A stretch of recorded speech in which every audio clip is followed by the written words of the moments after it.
Jarnason will take the lead, and he will facilitate this workshop. I hope you will find it interesting and enjoy it, and hopefully learn something new. Robert, good luck. The floor is yours. Thank you so much, and thank you for having me. As you said, I'm from Citizens Foundation in Iceland. We're a small non-profit that's been working on citizen engagement since 2008. Today is in fact the first of 3 parts of sort of a workshop that is sort of connected, and I obviously hope I will see like some of you in the mall, but they are sort of quite interconnected. Today it's gonna be some presentations. We're going to be talking about different types of citizen engagement tools, citizen engagement projects, sort of the importance of civil society working with governments on those sort of processes, and then in the and obviously you can ask questions anytime, and we'll leave plenty of answers after the presentation. I'll do maybe 45-50 minutes, then we'll have a 10-minute break. Then we'll do another 45-50 minute and another 10-minute break, and then we'll have sort of free time for answers. That's sort of the plan for today. But then on Friday, I will do another workshop, which we're going to focus on actually, it's going to be an interactive workshop where we will build a citizen engagement project, like just a fictional citizen engagement project, which I will then share with you, and you will be able to participate. And a part of this interactive workshop will be to take part in idea generation, take part in debates online, using those sort of tools, and learning how you can set up your own projects on platforms like our open source Your Priorities platform.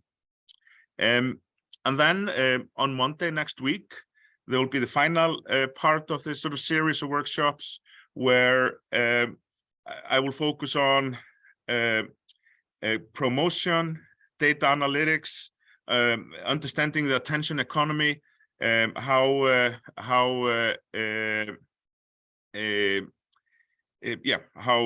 those things can what the importance of communication when it comes to engaging citizens, and how you can use technology to improve your effectiveness of running, for example, promotional campaigns for when you want to engage citizens.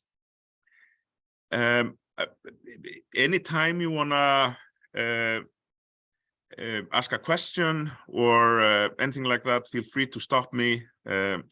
And we can discuss things.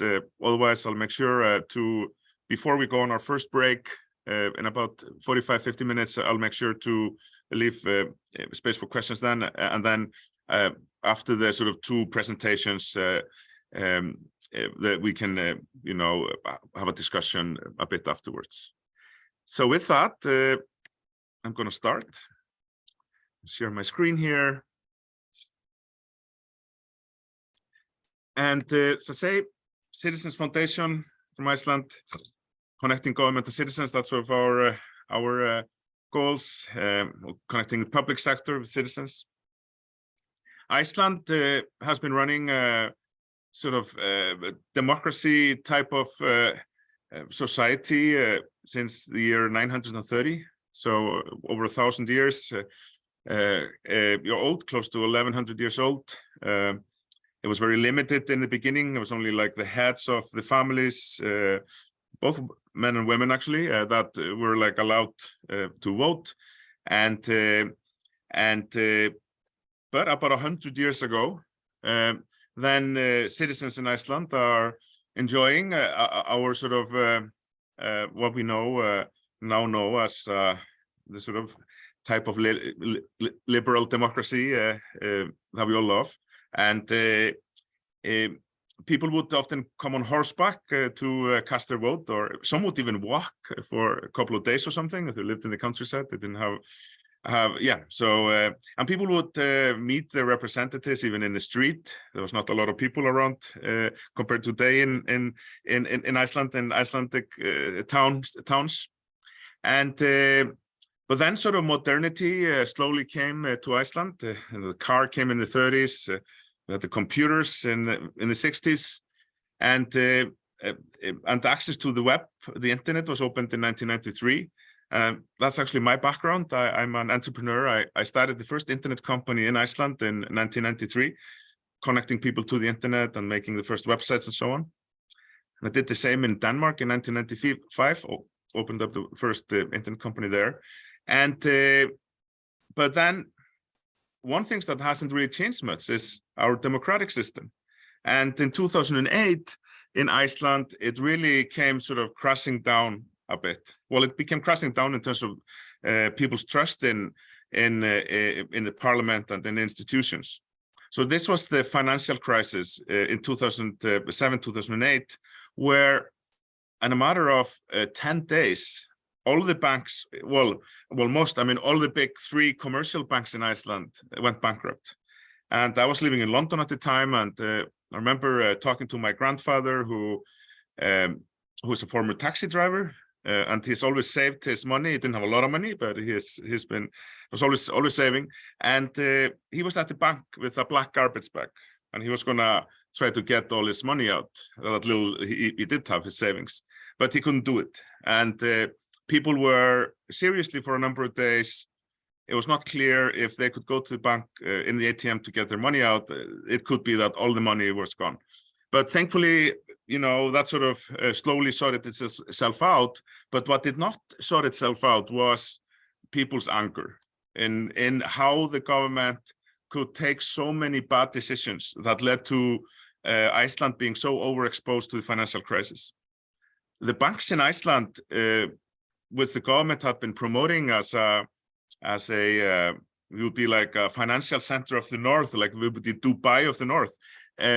And the banks in Iceland, their whole, balance sheets, their size was 11 times GDP in Iceland. So the banks, those 3 banks that had just gone bankrupt, their economy was 11 times bigger than the whole economy of Iceland. So it was very scary, and it looked really bad, for a moment. But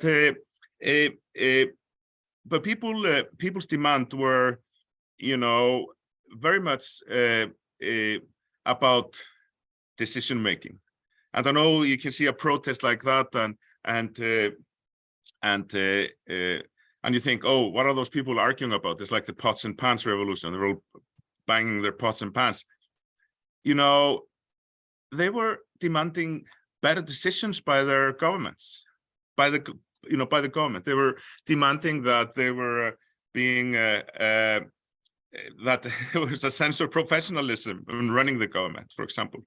And as I say, I was in London, and I come together with some partners in Iceland, and we and having come from the internet business as an entrepreneur, we think, okay, so what about using the internet to connect citizens and governments together? Up to that point, the internet was like having its own big explosion of a life, a beautiful explosion. But the government on our side, there was the democracy just like in the same being run and, as it's always been done, like for 3 generations. And so we went on with this idea of, or this hypothesis, is that maybe we can improve decision making by giving citizens more more influence on policy making, and accelerate innovation to try to keep the public sector government up to date with real life. Which is moving very, very fast. And we have a small office in Iceland, and we were founded in 2008. And we also have a small office in the United States. Those are 2 separate nonprofits. It's a Citizens Foundation in Iceland, and then Citizens Foundation America. Our open source tools, which I will talk about now, helped improve decision making in thousands of projects in 45 countries. And so our hunch that actually getting citizens to work with governments on solving complicated issues and decisions, it's actually proven to be right. We've seen that across so many different projects, and we have key partners including City of Reykjavik, Scottish Parliament, World Bank, City of Vienna, and we have a set of open source solutions. We have Your Priorities, which is an idea generation and deliberation platform, Open Active Voting, which is a budget voting and a civic education platform, Open Active Policy. This is a policy-making gamification framework, which we use to build a game called Make Your Constitution. And we have Common Crawl Scanner, which is an AI-driven web listening and learning tool. So all of those solutions are open, they're open source. It means that anybody can go on a website called GitHub, they can download the software, they can start to use it, they can change it. Anybody can change it and make it their own. And basically, what we think of Your Priorities is innovation through ideas and deliberation. And this article in The Economist caught my eye last year. It was in August last year, where the article was looking at some research when it comes to society finding new innovative ideas and then translating them into innovation and using those innovations. So while everybody went online during the pandemic, you know, so scientists, government were expecting like a huge innovation boom, because now like we're all online and we're gonna all like really move this innovation forward. But it didn't really happen, and there are many reasons. There are many reasons for it, and but one of the things that we've been seeing sort of over the years is that when it comes to ideas, when it comes to innovation, then our interface to the digital world are very much sort of news feeds, social media based. So you have an idea, and I went looking. I went into looked at this feed, and I went into this feed, and then I went to this feed, and I obviously got totally distracted. Don't misunderstand me. I love social media. I mean, I'm an avid user of social media. It's really the greatest thing. We use it a lot to promote citizen engagement projects, and we'll go into that in detail in the third workshop on Monday. But when it comes to innovation, when it comes to the public sector innovating with citizens, it's not really the best sort of interface, because in the end, all those feeds are free. Well, they don't cost any money to view, but they're driven by advertisement. And what do you need to sell as much advertisement as possible? You need new content. You need like a constant stream of new content. So all those feeds are designed to provide you with new, fresh content all the time, which is great, and it's a lot of fun, as I said. But when it comes to innovation, then you had a great idea on Monday. On Tuesday, it's like way down in the feed, and maybe a few people will see it. So what we're doing is that we're basically trying to facilitate better decisions, build up trust, and sort of combine play and civic work in a meaningful context. So I'm just going to go straight here into showing you the platform. So this is an example project called My Neighborhood, and which is a participatory budgeting project. And the interface is simple. This is the desktop interface. It works great on mobile as well, where you have the project, a short description of it, and you can just add a new idea.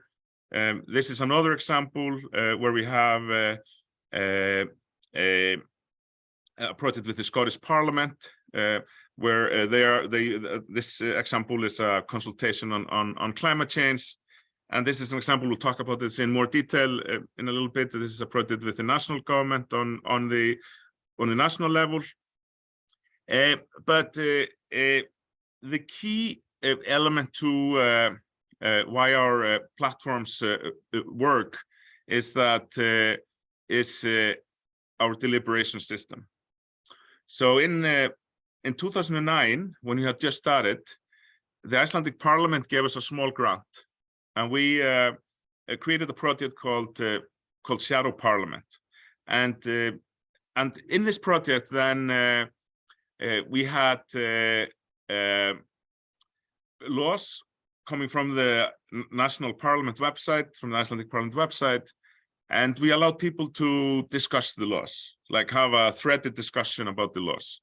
And in the first day, in the first evening when we started this platform, there was a law definitely about fisheries policy, and we had like 2 or 3 people get into a horrible personal argument on our platform. And you know, me and my co-founder Gunnar Grímsson, we looked at each other and we said, "Oh, great! We created one more place on the internet for people to argue." Obviously, quite ironically. And from then on, this was sort of our mission to come up with a solution where people can meet online to actually have a constructive discussion about ideas. So the deliberation system makes it really impractical to comment, and it neutralizes trolling, which is really helpful. It helps to nudge citizens into a more of an evaluation mode. Instead of like you come in there and we're not asking you what's the first thing you think about this idea. We're asking people specifically, help us to find the pros and cons. And finally, the minority and the majority views have equal weight in the user interface, which helps facilitate consensus. And here's an example. So at the top, you have this idea. This is you know, to do some constitution changes in Iceland, and you have points for and you have points against. If you don't agree with something, you can't comment on it directly. You have to write a standalone counterpoint. And this has been it's quite simple actually, but it's really has been very successful. And the thing is that it's also, as I say, so important that to get the minority view, to give the minority view, you know, a good presence. So even if there's only a few people who oppose it, like in this case, we had like some hundreds of people agreed with this idea, but only 6 people opposed it. But it's really important to get the view of those 6 people anyway, because often and we call this sort of method collective intelligence. Often in collective intelligence, then it's maybe one person out of 1,000 that has like a really interesting point that, you know, either will mean that the idea is no good, or, as happens even more often, that this comment against can be something that then improves the idea and potentially helps it to move forward to a consensus. Your Priorities has been using artificial intelligence for a long time in the platform, and we have this idea that we look at empowering citizens democratically with artificial intelligence. In terms of when we think about how can we use artificial intelligence, then we always think about how can we empower citizens. What's the path of that? And the first sort of major AI tools came in 2014, and then the city of Reykjavik had been well, the tourism industry in Iceland was booming. We had like a famous volcano that went on 2010, another 2011, you know, like Eyjafjallajökull, and this created a huge tourism boom in Iceland.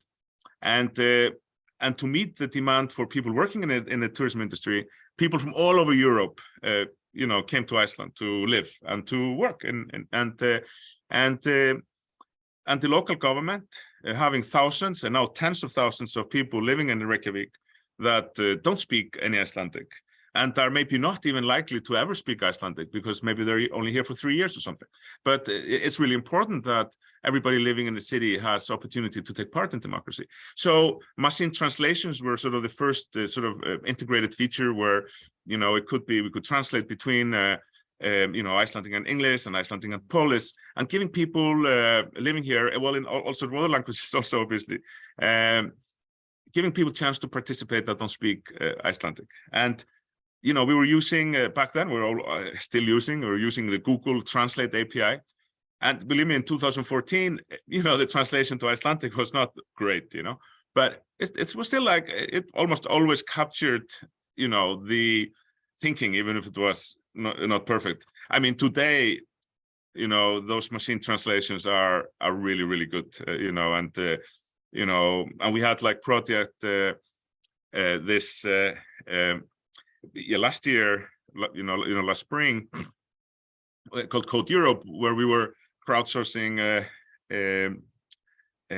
intelligence about air pollution in 10 cities in Europe, and amongst them was Brussels, and the platform was advertised like in English, in French, and in Dutch, like in all and all to the same place, and everybody, and the people who spoke French, they would only see French text, and the people who spoke, you know, want to, you know, choose English, they would only see English text. So this is really empowering in terms of how artificial intelligence can help us in Europe, you know, especially in Europe where we have so many great languages, can help us communicate more effectively. And we also have recommendations where, when you have, like in our My Neighborhood participatory budgeting project, we had 1,700 ideas last year, and you know, when you're sort of swiping through those ideas on your mobile, we use this AI to recommend you ideas to see first. So, for example, if you've taken part before and you've shown interest in like things to, you know, related to your dog, for example, and then when you start to swipe through those 1,700 ideas, you will get ideas up front that are sort of to your interest.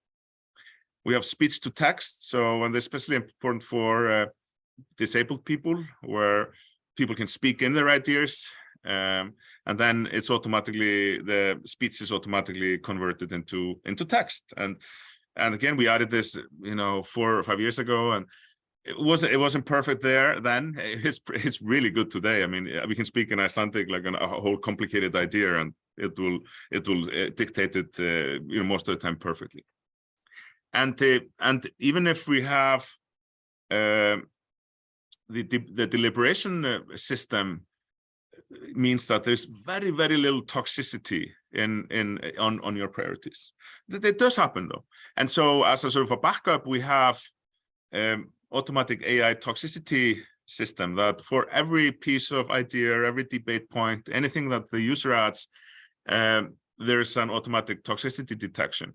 And so if somebody, and this is not only just trying to find some bad words, this is actually understands the text and, for example, understands personal attacks. So if somebody, you know, puts in a personal attack into a debate point, let's say it's a personal attack on the person who put in the original idea, then immediately within a few hundred milliseconds, the toxicity detection will detect it and then send an email to all the administrator of that particular citizen engagement project.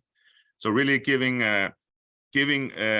people running those projects with your priorities the possibility of having a zero tolerance policy to toxicity. And we also get emails when people are using our cloud platform. We also get emails, and we will also like respond. We also have a zero tolerance policy to toxic discussion on our platforms. And really exciting feature we are launching next month, end of next month, which is an AI chat interface to any project on our platform. And then we are melding together our own data and, you know, AI methods called embeddings, and then the analytics sort of brain of ChatGPT. So it's really interesting. It's like where you can bring your own data to ChatGPT to have ChatGPT reason on your own data. So it's safe and accurate. It's not gonna make up facts because you're actually, in this way we're doing it, we are actually providing it with the facts already, like when we ask it to analyze something. So very exciting. This is it's an example from current features of your priorities. This is an analytics feature where we have analyzed all the ideas, like in this project, My Neighborhood, and then we can have those clusters of ideas that are similar or are the same. And so you have a slider, you can understand in a very easy way what are the different types of projects that people are asking for, what are the trends and so on.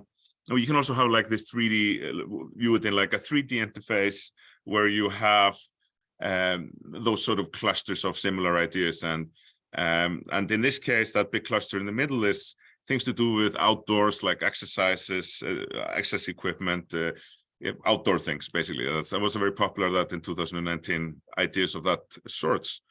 When it comes to governance with your priorities, in terms of, like, if you look at like the whole information system, in terms of like GDPR, in terms of personal information about bad actors and so on. So where does your priority stand when it comes to like governance?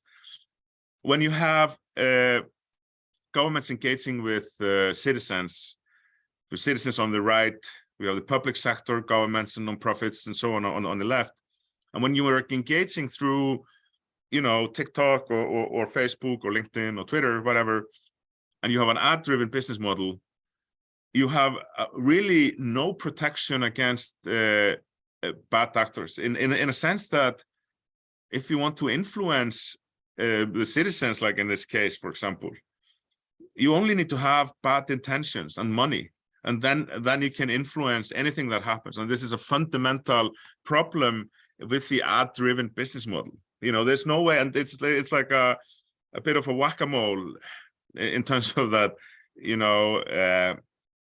like 2016, Brexit, the Trump-Hillary contest, there was so much bad money in those systems trying to influence those two things, those two decisions. And some people say that they might even have been, like the bad actors would actually made a big difference in those huge democratic decisions. And even like just a week ago, there was a new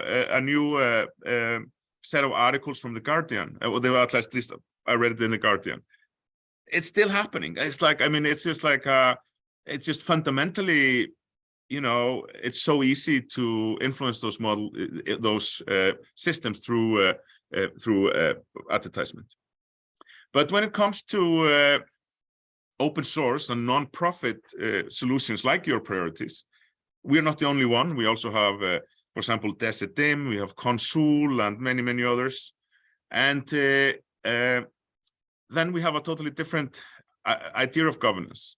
So one is that when you're having this trusted communication between citizens and the public sector, you have, for example, our cloud solution. So we have a cloud solution that's free to use for any small, for example, nonprofits that don't have money. You will be all free to use the cloud platform as a part of this series of workshops. But governments and nonprofits, anybody, can also install your priorities in their own cloud because the software is open source. So not only is the system not open for money to influence it, but also it is more resilient, it's more distributed, it's decentralized. You can have, different governments have different protections for their data and so on and so on. So that's something that, and as I say again, this is not only your priorities platform, the open source tool that I'm talking about most, but also any other open source solutions and non-profit open source solutions. And I mentioned, Decidim and Consul, for example, as a good examples, but there are many others. Citizen OS, for example, in Estonia, and yeah. So this is just like a sample of like some of our projects, a few years ago, and we worked with so many, worked now in 45 countries. I wouldn't all fit on there. And our platforms have been getting quite good reviews recently. For example, this is the 2022 Digital Democracy report by the Solonian Democracy Institute in Ireland. And they are a non-profit focused on digital democracy and citizen engagement. And they reviewed over 20 engagement platforms, both open source and not open source. And we came out with a top score of 94%, hitting on many different sort of aspects. And same, your priorities comes highly recommended, for example, from the OECD, So this is the OECD guidelines for citizen participation processes from late last year. And there we have your priorities as one of the top options. What were the top options there? And what are the key outcomes with your priorities? So we have improved communities for, that's through better decisions. And that's ultimately and always been our goal, our only goal, our core goal. Let's take better decisions together. Let's use collective intelligence, to meet the challenges of a more complex world. And this idea of collecting pros and cons for ideas, that's so powerful. It just really helps people to focus the decision-making process, and pros and cons it seems to be quite a universal system of evaluating things. What are the pros and cons of anything? It helps increase the civic knowledge of the participants, and we have higher public acceptance of policies and projects if citizens are involved. I'm gonna go now and talk about a few example projects, and yeah, as I say, if you have any questions at any point, then just ping me. We will take a little break in about 15 minutes or something like that. So I'm gonna get some coffee at least, and but let's have some example projects. So I already told you about that. Our first sort of pilot project was in 2009 called Shadow Parliament, with a small sort of pilot with the national parliament. But in 2010, a week before the city election in Reykjavik, we opened the Better Reykjavik project, and the election in 2010 was quite special. So it was after the financial crisis. People were quite still, angry at the old sort of political parties that people perceived, and there was a new party. It was called the Best Party, but the Best Party was not like a regular political party at all. It was actually led by Iceland's most loved comedian, Jón Gnarr. And it was basically like, people in the party were like, old punk rock stars, artists, and they didn't have really any policy. They didn't really have any sort of real policies. I mean, they got like into the media. They had like, they had joke policies. Like they said like, oh, one of our policies is to put a giant polar bear into the children's petting zoo. You should not do that. That's a really bad idea, as obviously polar bear would eat the children. So they had like that sort of crazy, some, weird, funny things, to say. But they were already like topping in the polls, like over 30%. And when we launched Better Reykjavik, they saw a huge opportunity, to actually crowdsource the policy. They didn't really have any policy. They just wanted to do good things in government. That was their intention. And so they just jumped on it and they said like, okay, so if we are voted in, then we will, promote the policies on the Better Reykjavik platform. And it worked really great. Better Reykjavik became a part of the Reykjavik website in 2010, and there's so many projects over like 12 years, participatory budgeting, all sorts of policy reviews, policy crowdsourcing. I talk about, have some more examples of that, but it's become like a general citizen engagement platform that is easy to use. And this is one of the projects in my neighborhood. This is actually from 2020, 2021. We already started it now last year, and we had 1,700 ideas added there. There's 1,300 ideas on this year, and here you can see an overview of how the online platform works. We have the project, and then you have different neighborhoods, and on this you can see a map of all the ideas, where all the ideas from people are. And I really, over the past 5, 6, 7 years, what I really like about this map is that it draws the boundaries of Reykjavik. So the boundaries of the Reykjavik municipality, they are actually drawn by citizens. There's idea everywhere, and it's really, really exciting to see, you know, how interested people are to have influence in their neighborhoods. And those are sort of the ideas, like a pump track, an extension to the swimming pool, some playground, the basketball courts. And participatory budgeting now obviously is in many places around the world, and I'm really happy about that. And people are doing all sorts of different types of methods and experimenting, and yeah, that's great. But we'll talk a little bit more about participatory budgeting after our break, when we will go into talking about the voting phase of our participatory budgeting project in Reykjavik. But this is sort of the idea generation phase, but there's also a voting phase, which we'll talk about later. So another type of use for engaging citizens is on policy, where and this is an example of Reykjavik education policy until 2030. This was a project started in 2018 and worked on in 2018, 2019. So the city was shaping its education policy, and the idea is to get citizens' view what be the most important skills and qualifications for 18-year-olds, and citizens have a direct influence on the policy. So it was actually in 2 stages. So there was an engagement stage with the public, and this is this stage where citizens. This was just at the start of the policy-making process, and where citizens were just asked about sort of their views on the high-level goals of the policy. What should be the high-level goals of, you know, what should be the skills that a young person at 18 has when they leave the school system in Reykjavik.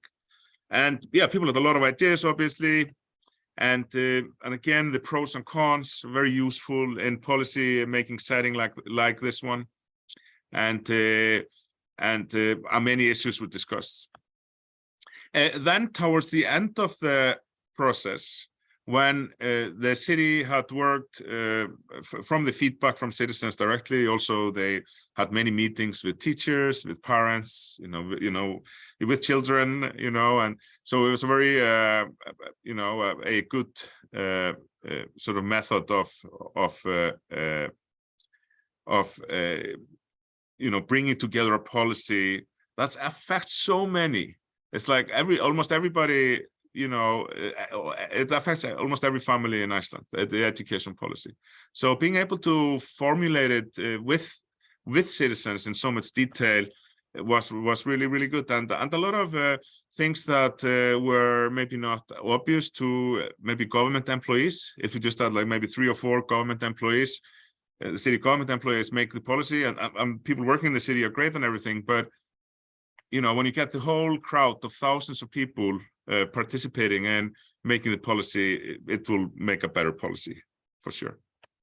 And yeah, there's so many issues that sort of are, you know, connected to this that are, you know, that I mean, it was also a learning experience for me to take part in this, because there's so many issues that you don't even think about when it comes to this type of policy. But the key here is that the consultation was done in a way where the policy is like broken down into understandable chunks, so people could take part. It's not like a big PDF document that people are asked to comment on. That's a really bad idea. And yeah, the university in Iceland has been using, you know, the platform for the student council. For example, what are the biggest student interests, you know? And obviously there are quite different things, you know, to, for example, add a vegan food in Hámið, you know, they actually did that since then. This is, I think this screenshot is from 2019. And then we go on a national level. I will also talk about civil society specifically, you know, later on. But when it comes to all of those projects, you know, on the local level for Better Reykjavik, but also for the like constitution changes, it is so important that that you have all interested parts of civil society taking part in those sort of projects. You know, I mean, like constitution changes obviously affect every single person in a country. When you change the constitution, it has the potential to have an effect on everybody. So civil society organizations that are connected to anything in life, really, you know, have a role in those sort of processes. And so this particular project, then the Icelandic Parliament and the government was thinking about making some limited changes to the constitution. Since the pots and pans revolution, there had been a huge demand for a new constitution, and there was even a constitutional council was assembled in 2010, and they produced a draft constitution in 2011. And this has been a big source of tension in Icelandic society ever since. But there, back in 2019, when we did this crowdsourcing project, then the government was thinking about taking some parts of and some ideas from the Constitution Council, but not changing the whole constitution. And so this was, those constitution changes were not without controversy. And we worked in a very close collaboration with the University of Iceland, where we offer a dialogue, with the parliament on those changes. So it's and we have often worked with University of Iceland and all the universities in both like EU projects and on many other occasions. It's a huge role of academia also in when it comes to democracy and to citizen engagement, and in the sense that we as a civil society organization are collaborating with the University of Iceland to offer this dialogue with the parliament. And we used many different types of engagement methods. So we used an online deliberation on your priorities, which we will show you a bit later. For example, the idea of the whole deliberation about different things. Then we created a game called Make Your Constitution, which was a game that helps citizens understand how their own values can connect to different constitution ideas. And also, it was a game to show citizens that constitution changes, even if they sound, they sound like they could be quite legal based. In the constitution, it has a huge legal document. But we want to show citizens that actually constitutions, even being a legal document, these are actually quite simple ideas in the constitution, which most people understand. If you really break down the different ideas in a constitution, most people will understand its idea. So, and in fact, constitutions are, often, among the most simple laws that a nation can have, because it's like the base law where all the other laws come from. And then we did a paid campaign on Facebook and YouTube, and this is always important to draw people to the consultation. But then we also did a deliberative poll. And this is a type of a citizen assembly, and this was run actually by the university, and where about 350 people were randomly selected to take part in a citizen assembly over a period of 2 days. So we had like online, we had gaming, we had social media, and we had like a big face-to-face meeting, in this deliberative poll format. And deliberative poll is a type of citizen engagement which works that way, that when those 350 people joined the assembly in the beginning, they're asked a series of a very detailed questionnaire, like a survey. And then when they finish the deliberation, they get the same survey as they answered before. And one of the academic and one of the interesting changes in this sort of a citizen assembly is to understand how people's view changed from when they started the deliberation and when the deliberation was finished. Very important, just like in a world that's filled with arguments often, it's important to anything we can do to help the cause of healthy deliberation.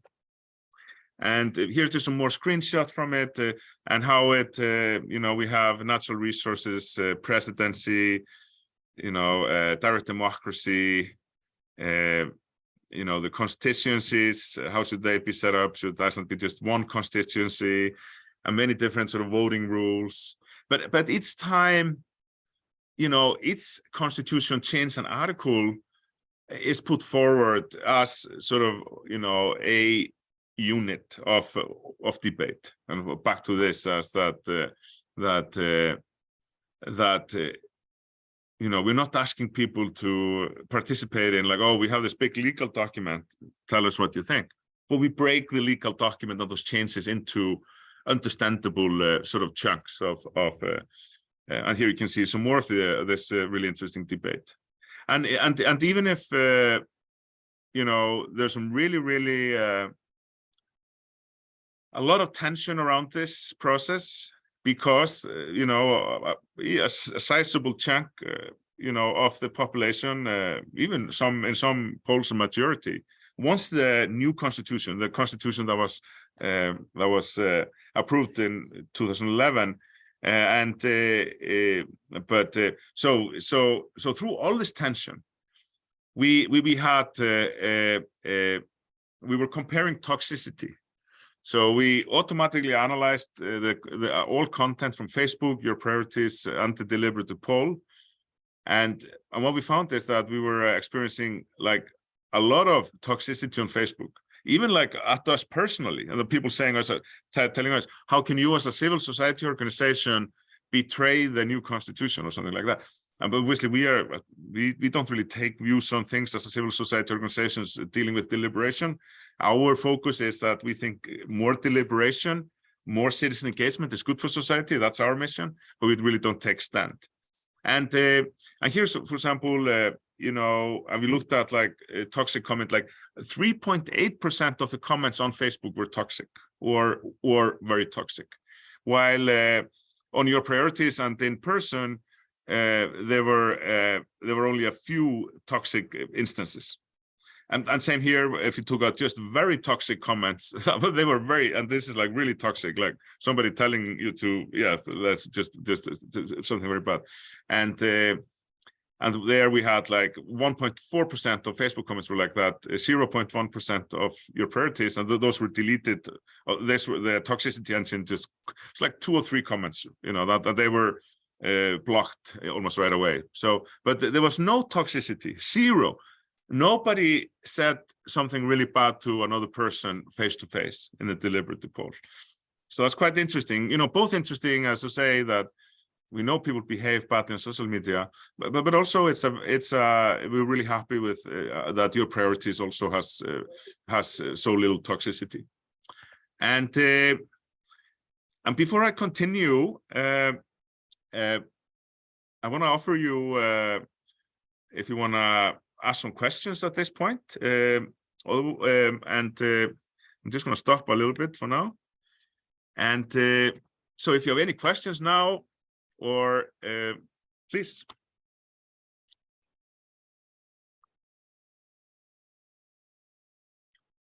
Or I can continue with the presentation after a short break.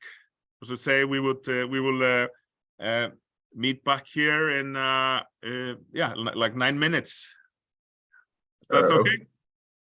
Okay, thank you. So at 2 or 1 Yeah. p.m. in Reykjavik time. Yes. Znači 9 minutes. Ok. Pauza do 2. Vidimo se za 10 minuta. Hvala svima.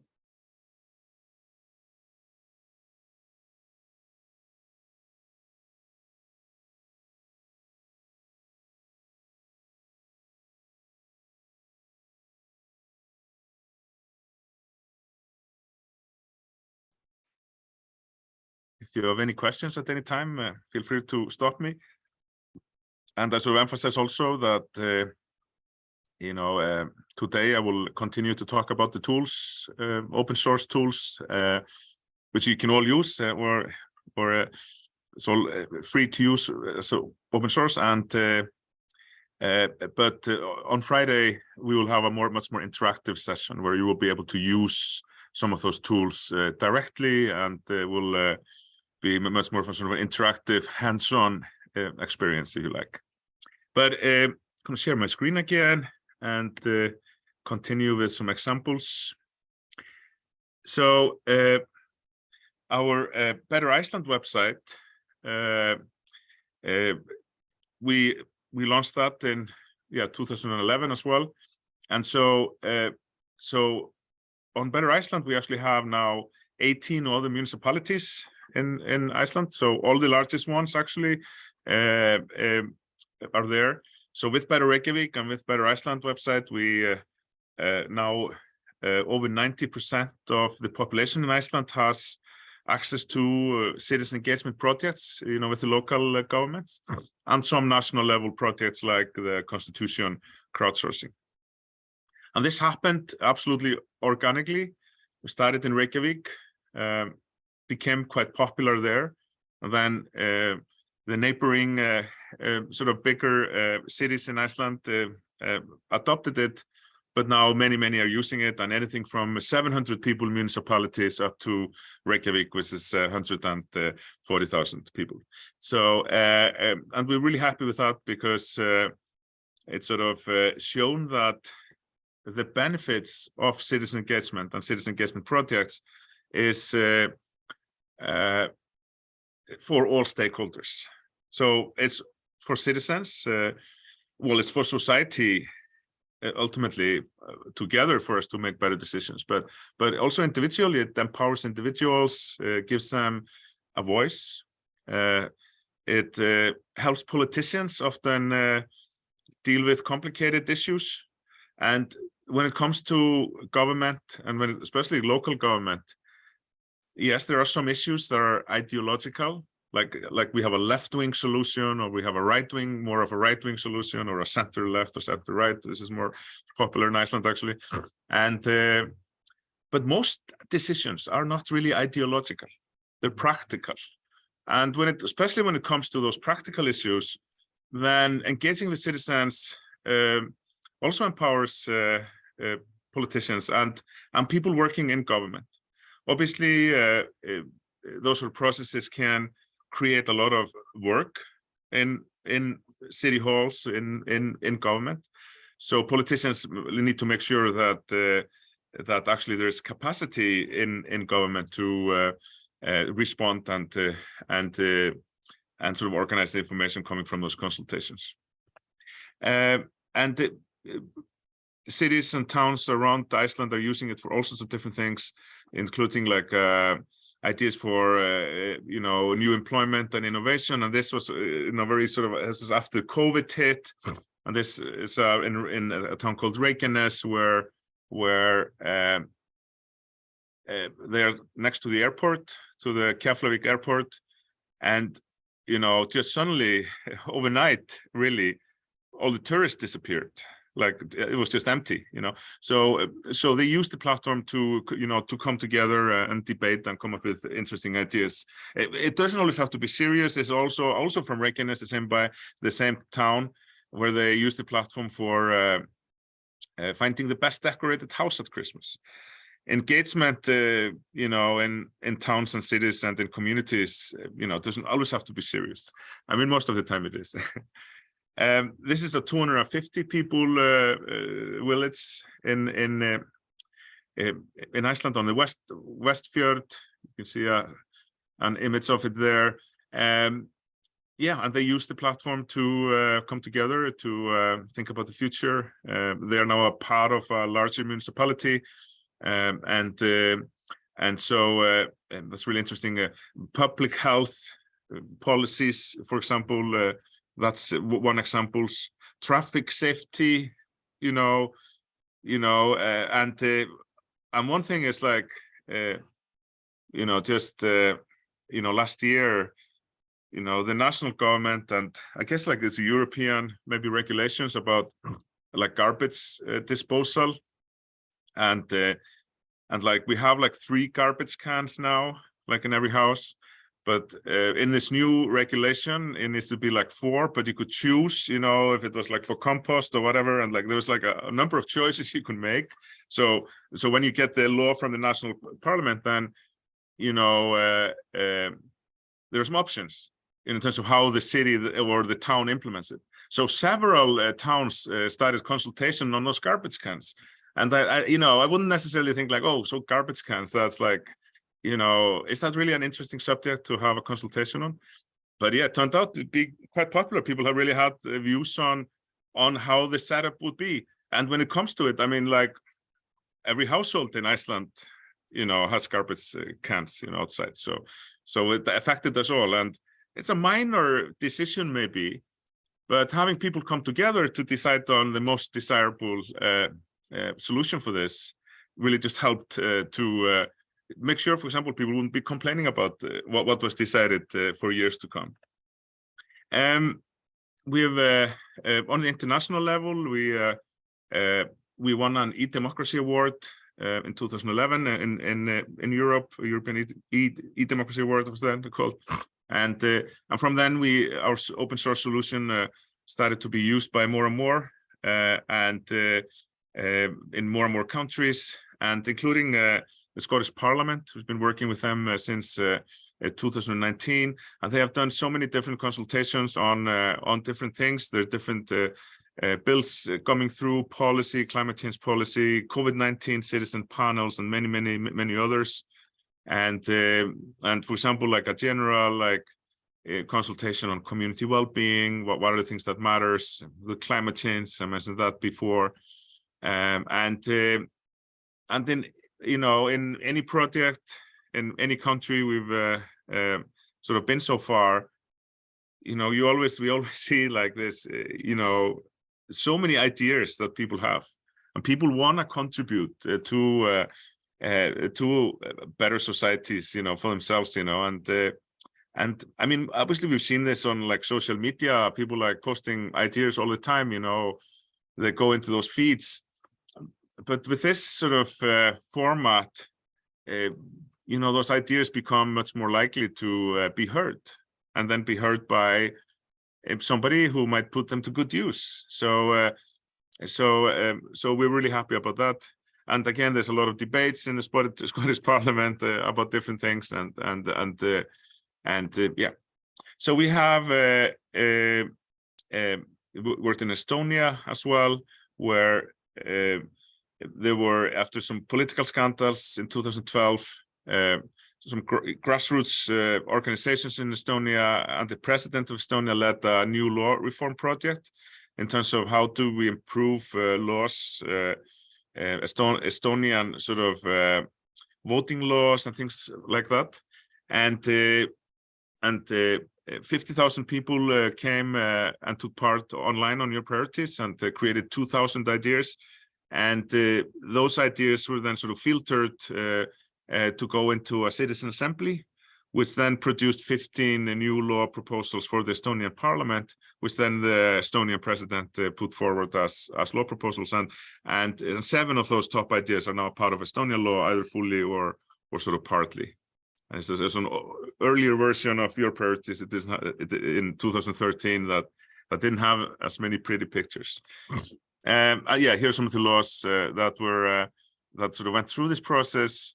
So reduce number of members required to establish a new political party, stricter sanctions on accepting prohibited donations, more authority to the political party supervision board, and, which is quite interesting, a new process where 1,000 citizens can now issue an idea to Parliament, which then must process the ideas.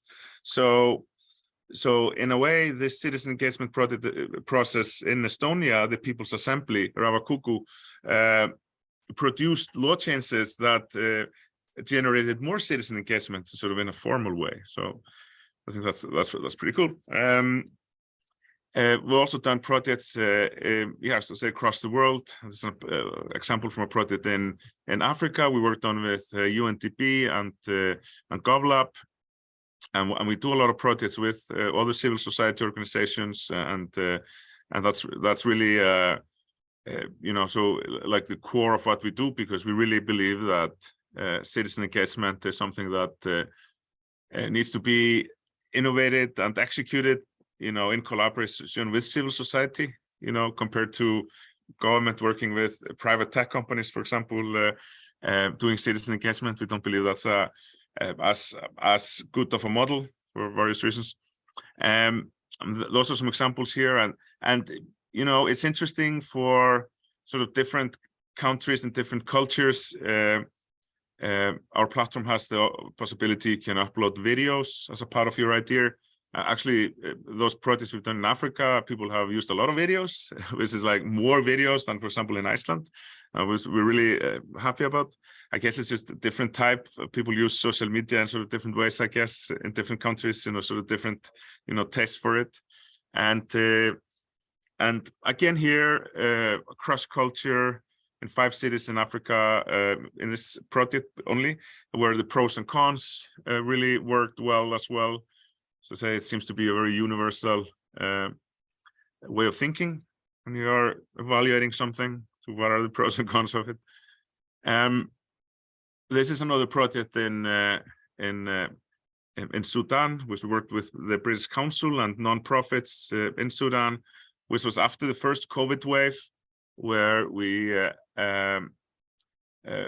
worked with, where you know, the British Council, a non-profit in Sudan, and then we helped connect teachers and parents and students together on how to get back to school safely after the first COVID wave. And your priorities, we've been showing you most screenshots on desktop, but actually most people, like in Iceland, 70-80% of people use your priorities on mobiles. In our African projects, you know, and in many other countries, that's over 90%.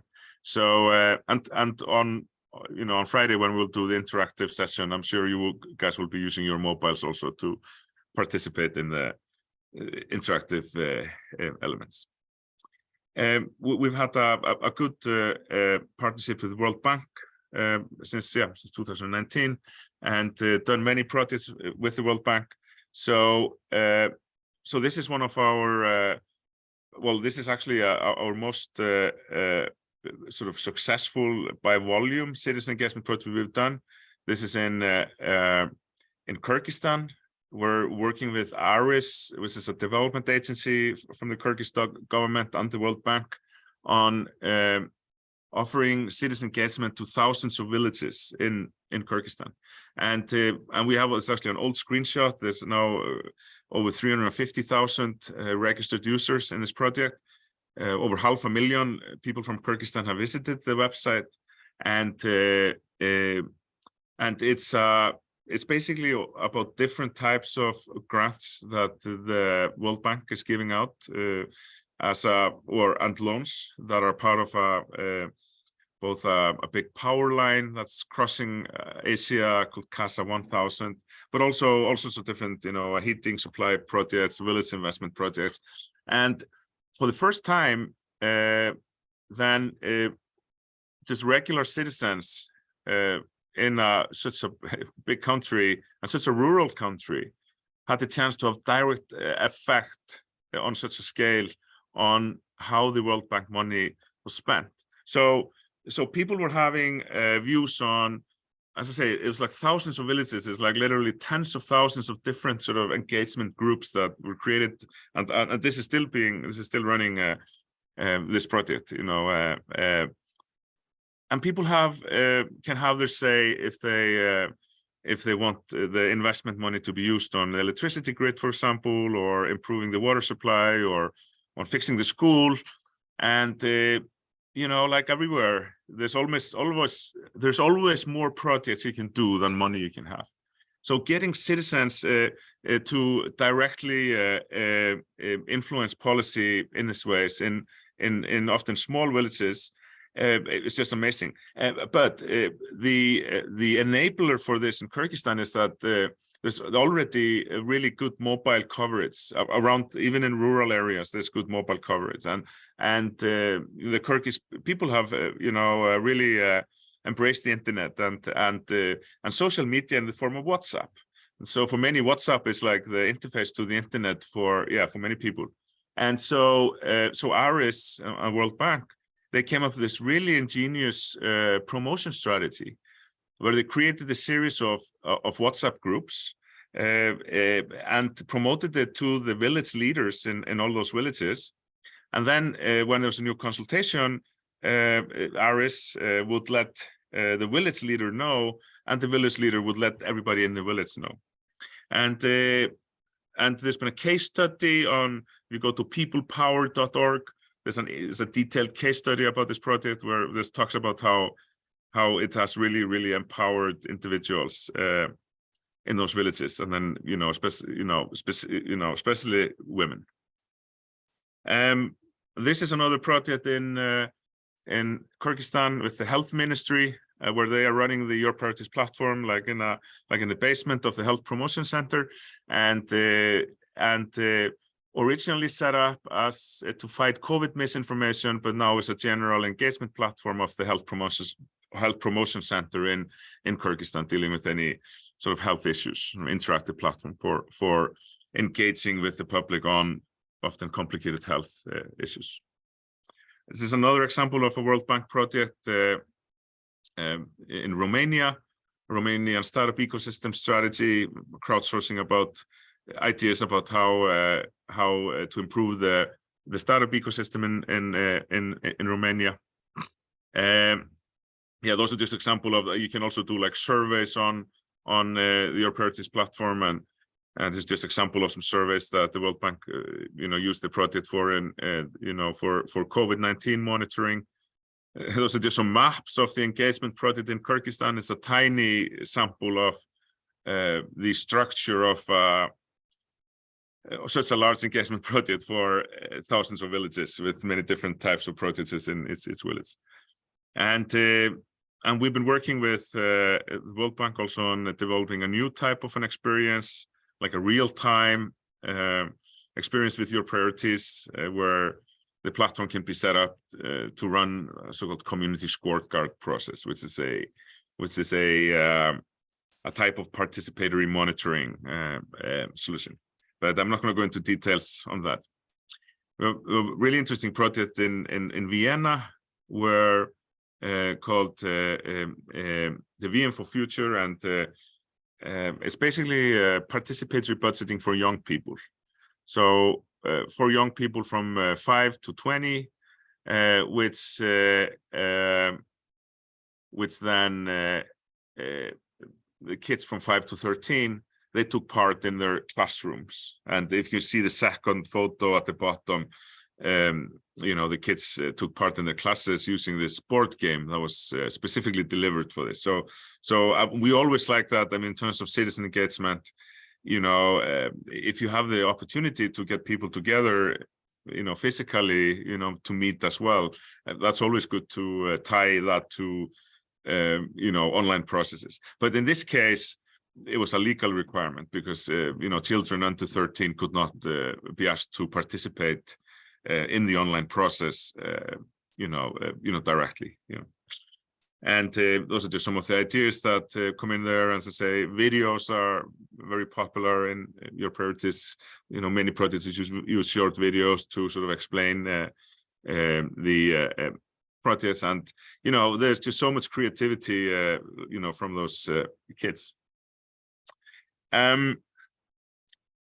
So we also, as I mentioned, we work with a lot of civil society organizations and nonprofits. Mostly where we are working with nonprofits and civil society organizations in citizen engagement project, where then the government is also involved.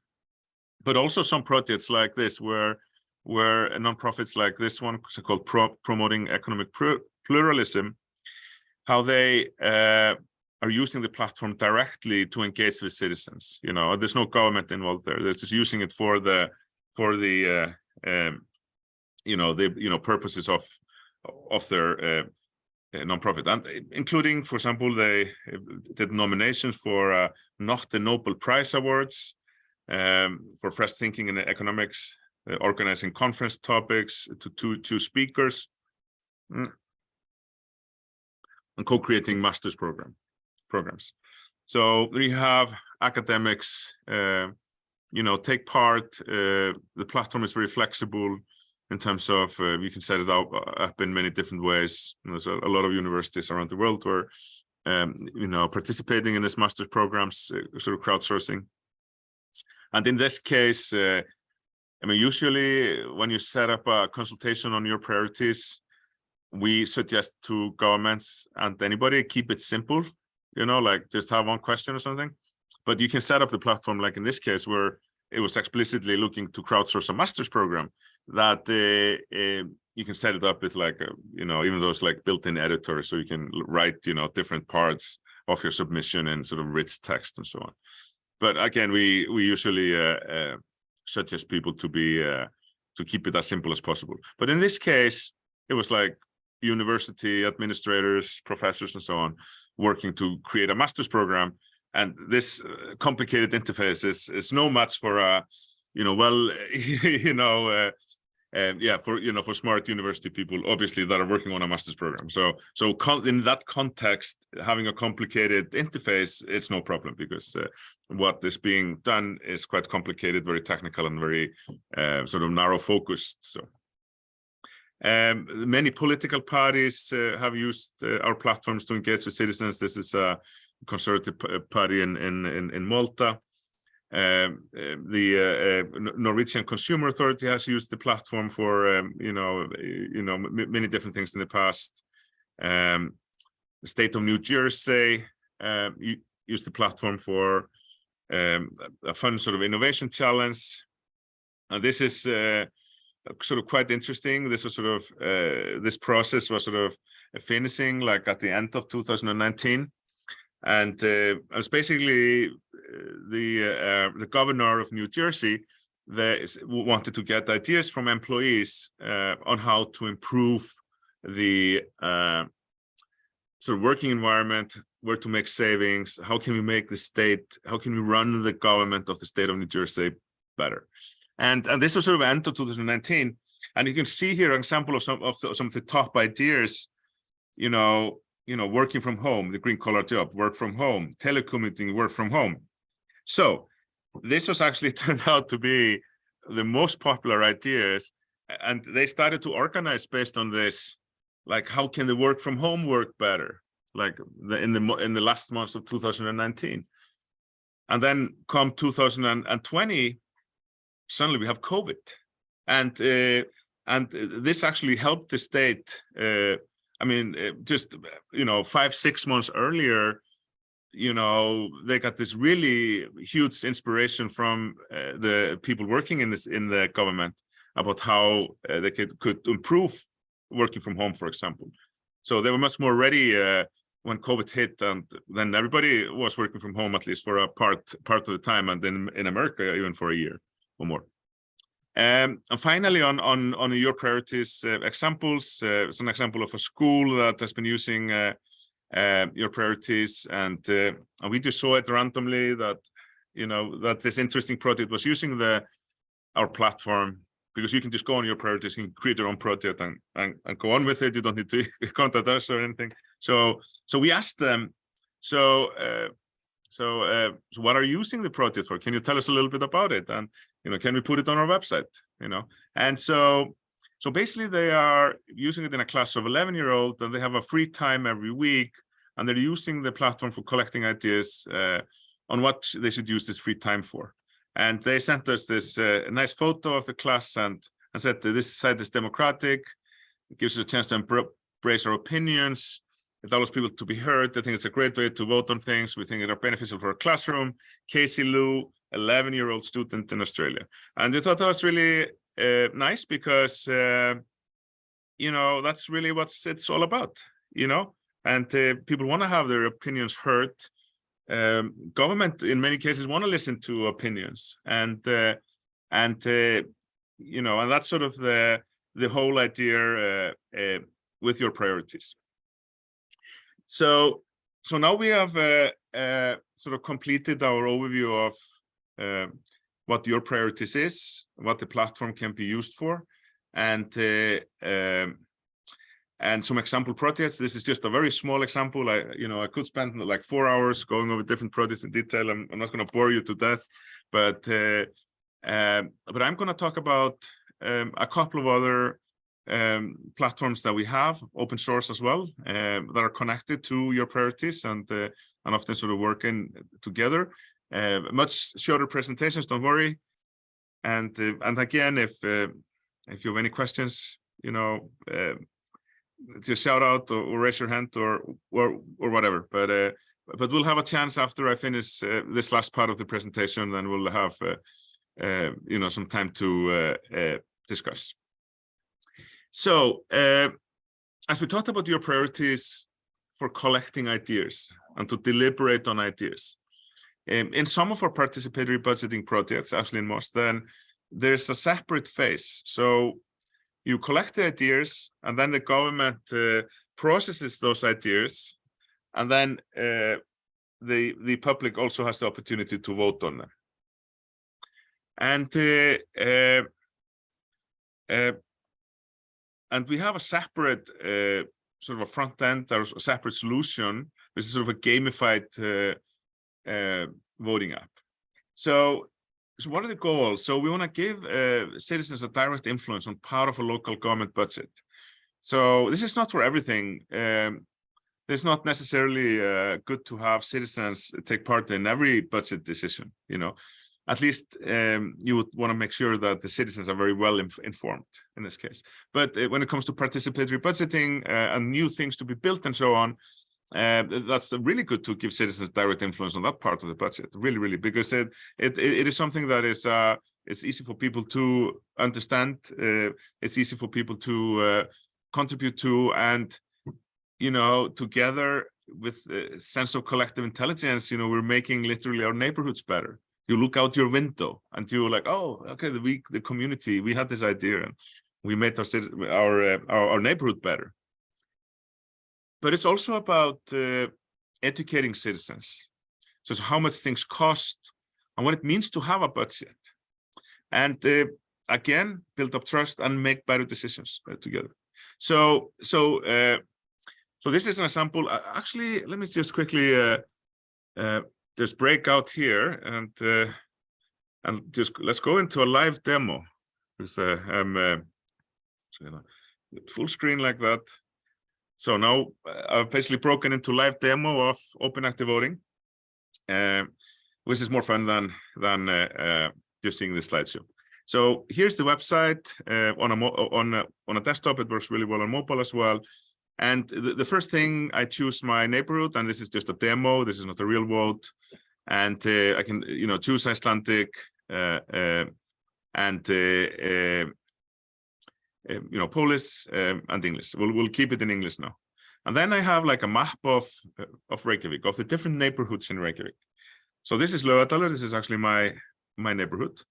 And then I get a little bit of a pop-up saying, we have 106 million and start voting. So here at the top of the screen, here I have my budget. So I have 106 millions. That's Icelandic crowns. That's like, let's see,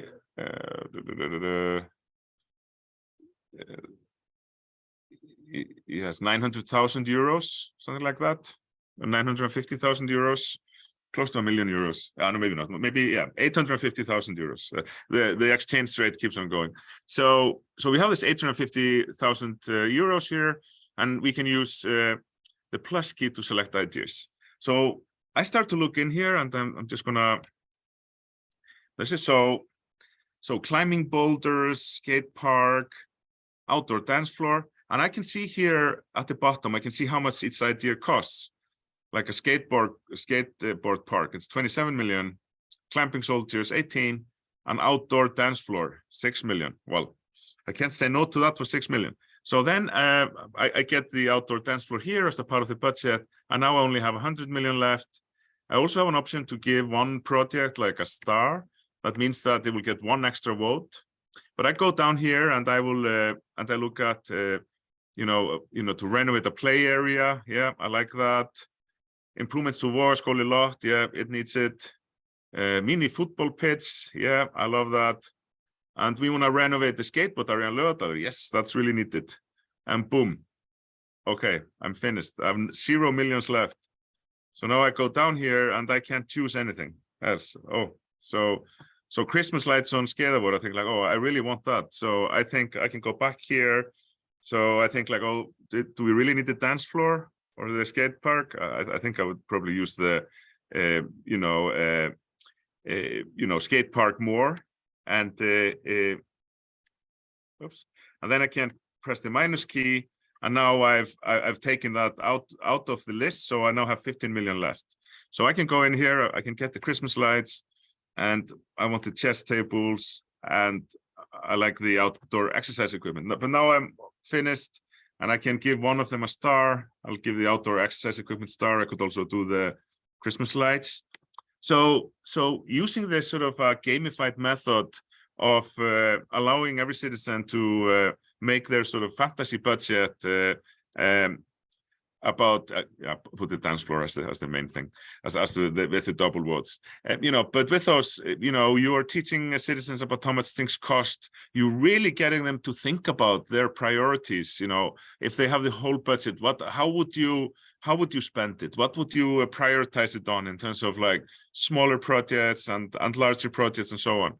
So as I say, I mean, this has been quite popular, not only in Reykjavik but in many other places. But the biggest limiting factor of this method of having people directly vote like this is the lack of electronic IDs and authentication solutions in most of European countries, which is quite sad, because we have because in a project like this, where the vote actually is a binding vote, it needs to be secure. And like in Iceland, we're lucky, we have EIDs, like everybody use electronic IDs to like contact to the banks and the government services and so on and so on.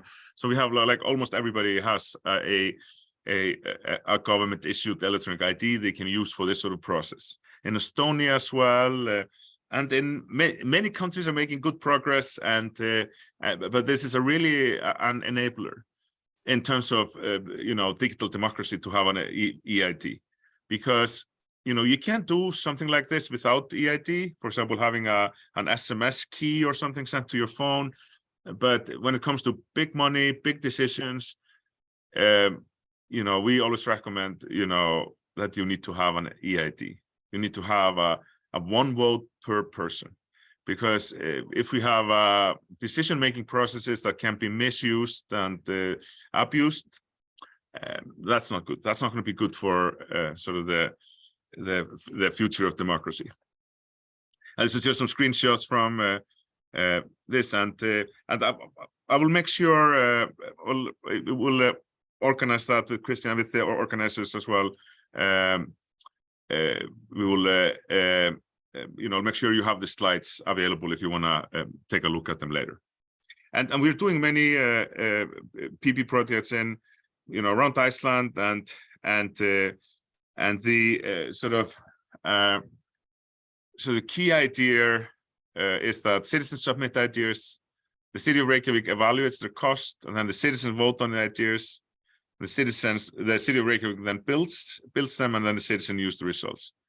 And one sort of voice of warning, if I can, is that step number 2, where a city is then evaluating the cost of the ideas. But if you have a very successful project like here, in Reykjavik, for example, it's a lot of work by the municipality. So like last year, we had 1,700 ideas. It's a lot of work reviewing and evaluating 1,700 ideas. So we have technology like AI and things to help with that process, but nothing. It needs to be like if the needs of the municipalities are not met in terms of just one example. In 2011, we did the idea collection for my neighborhood for the first time, and we did it in November and December. But then the vote was planned for like January, like mid-January or late January. And and then we had we had 250 ideas or something, and that came and they were ready on the 14th of December. And then the planning office got all those ideas on the 16th of December, and they needed to be ready before the 31st. So people needed to work late in those days before Christmas, you know, and like it was not good. It was not a good introduction of digital democracy to the people working in the municipality, because, you know, it just created a lot of work for them, and you know, sort of the politicians maybe were not you know, accommodating and understanding that they needed more people and so on. Today the city has 6 to 9 months to evaluate the cost, so that helps. If in a process that it has a long time, it's easier to deal with.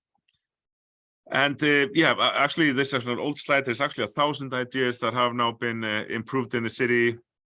Here's the voting. Here's the you know, number of people taking part in the vote of the voting population from 14 years old. So if you take, you know, this is the basically yeah, the limit, the voting limit is 14 years old. So last year, or no, in 2021, the vote, then 16.5% of people took part. We have a record here in Iceland of 20.5% of people taking part in Mosfellsbær, which is another municipality here next to Reykjavik. But this is still really good. This is like, and you know, in the idea generation phase, this last year we had 70,000 people visited the website and close to 10,000 logged in to take direct part. And yeah. So actually, I got a couple of questions here. Yeah.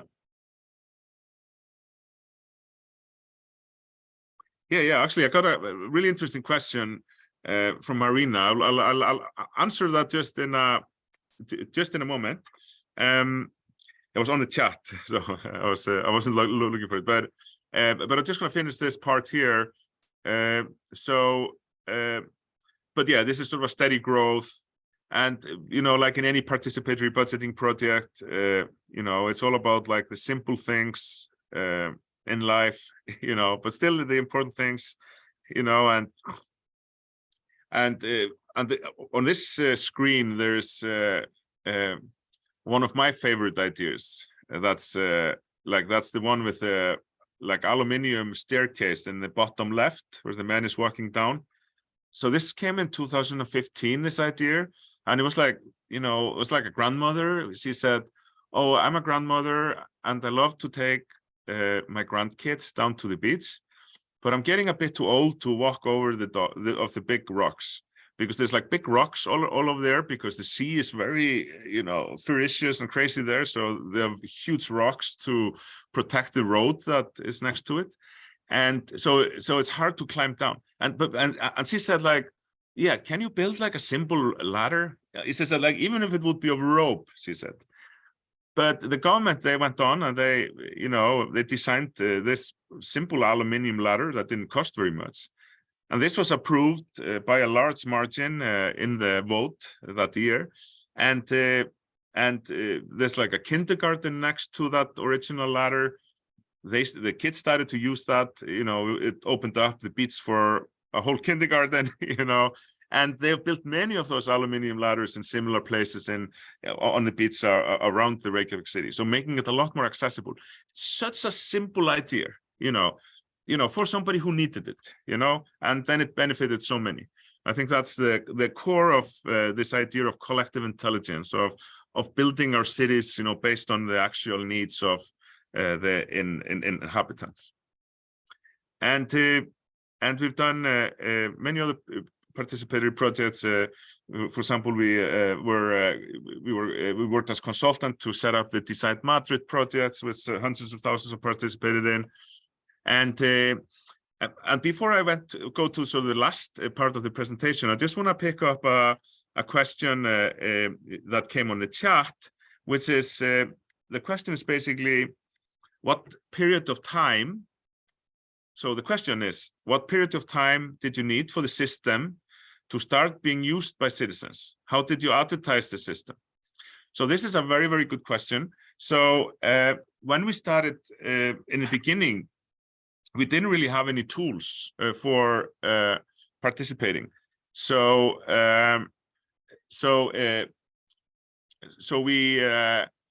we were building the tools as we went on, and that was sort of a process. But today, you know, if you want to start a new project, like using your priorities, our cloud platform or any other, then you can start almost immediately. But nobody will come to your project until exactly, which is the last part of the question, how did you advertise the system? So this is done very differently for different projects. For example, when we launched our Better Reykjavik project in 2010, the Facebook advertisement system had just been enabled just a few days earlier for Iceland. So we paid a lot. We spent like, I don't know, 10,000 euros on advertisement on Facebook, but we were only paying like 5 cents per click or something, 10 cents. I mean, today I mean, in Iceland, you need to pay like $1 to $2 per click. It's so expensive to advertise on Facebook. But we will talk about all of this in much detail if you can make it to the Monday workshop.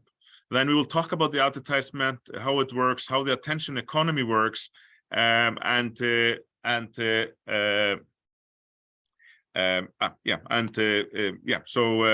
much more on the advertisement on Monday in the final part of the workshop, where we talk about the outreach.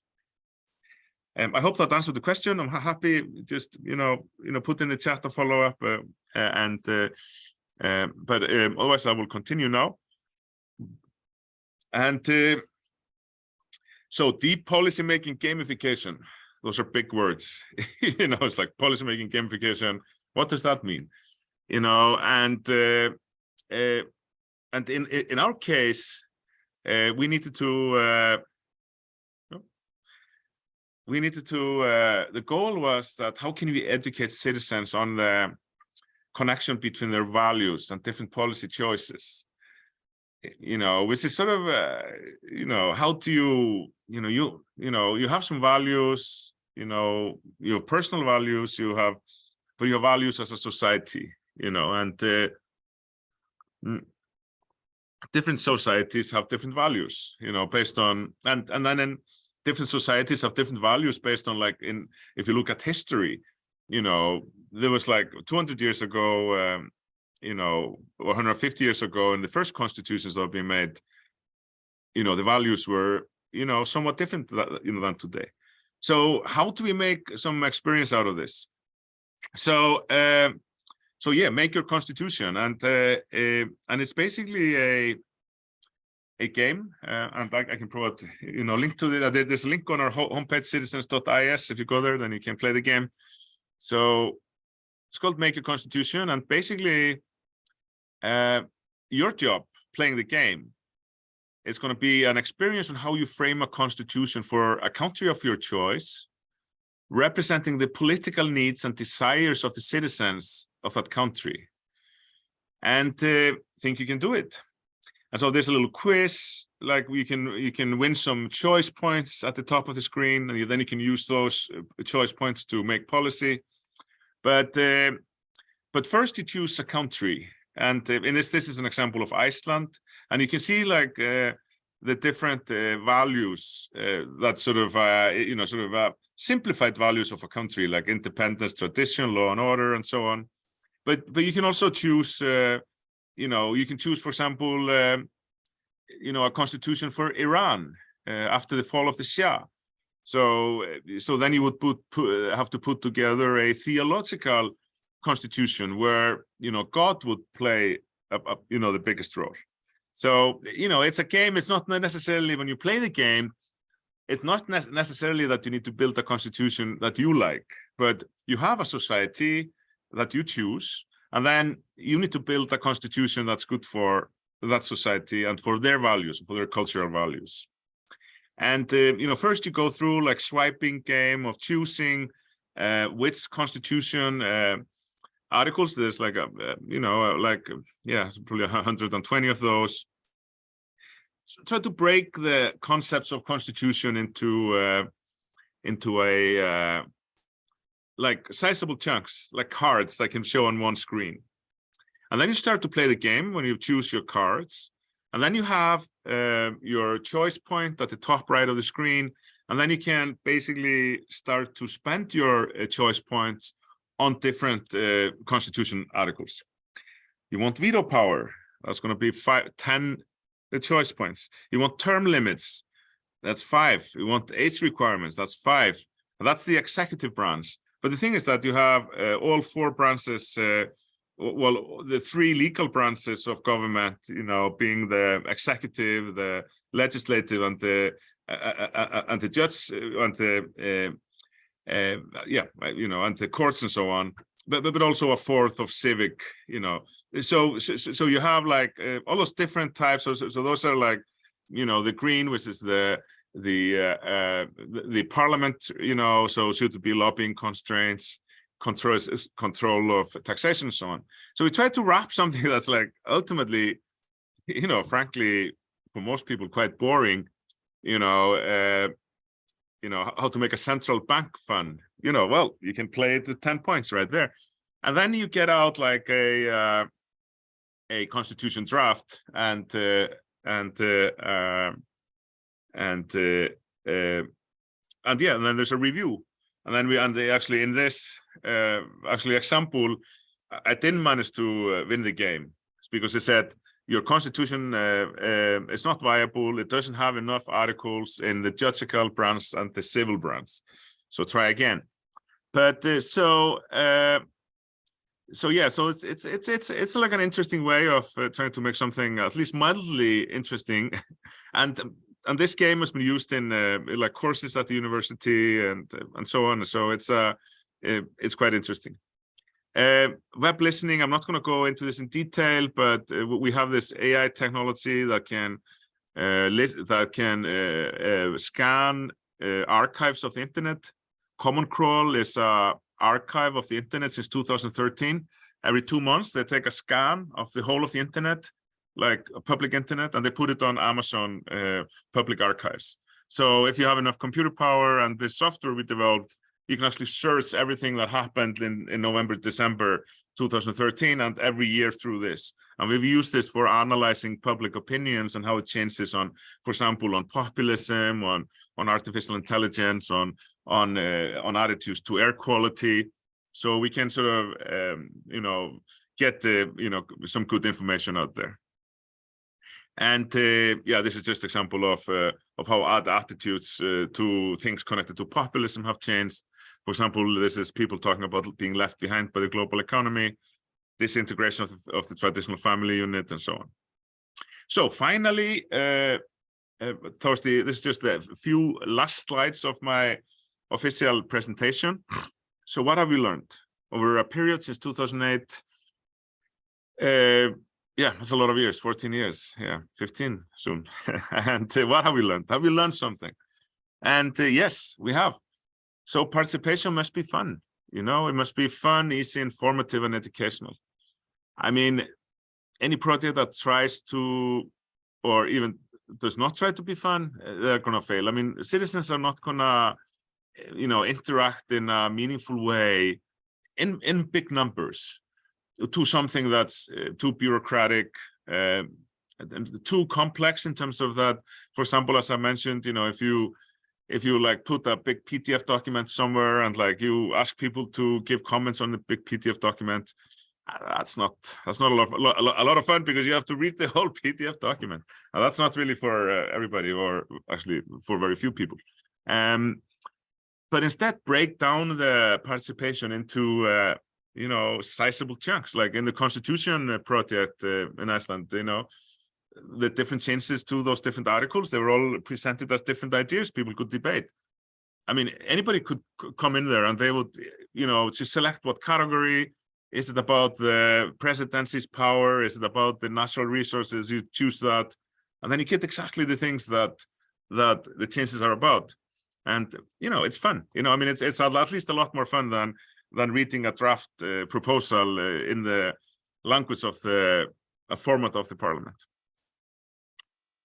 But citizens need to be rewarded, you know, and the best way to reward citizens is to use the feedback.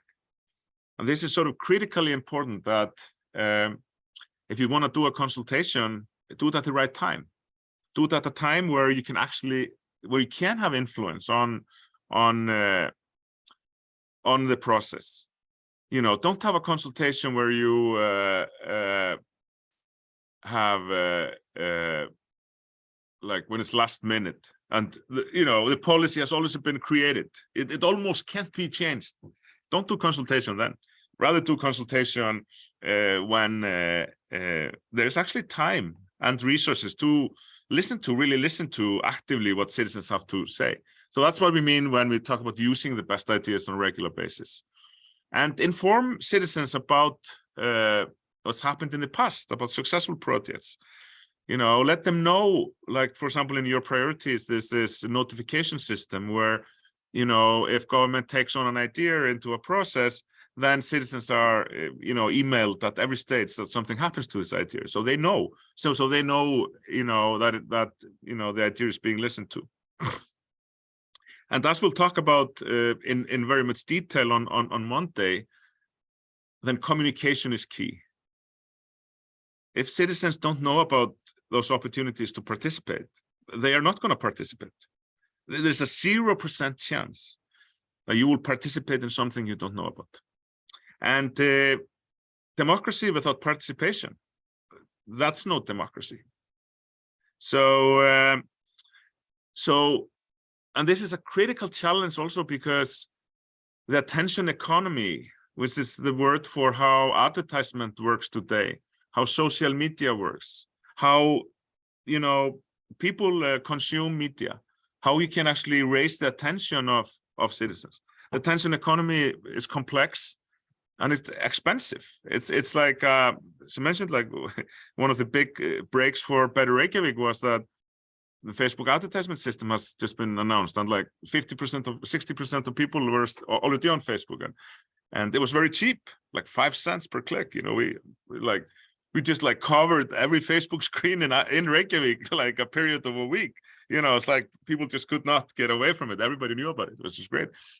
But now it's like $1 to $2. You know, it's like 10, 50 times more expensive, and like that's tough. That's, I mean, in terms of you have to have realistic budgets.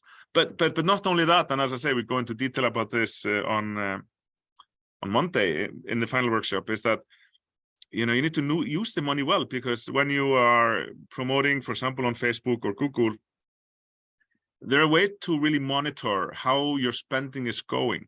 Is the spending generating, is it worth it?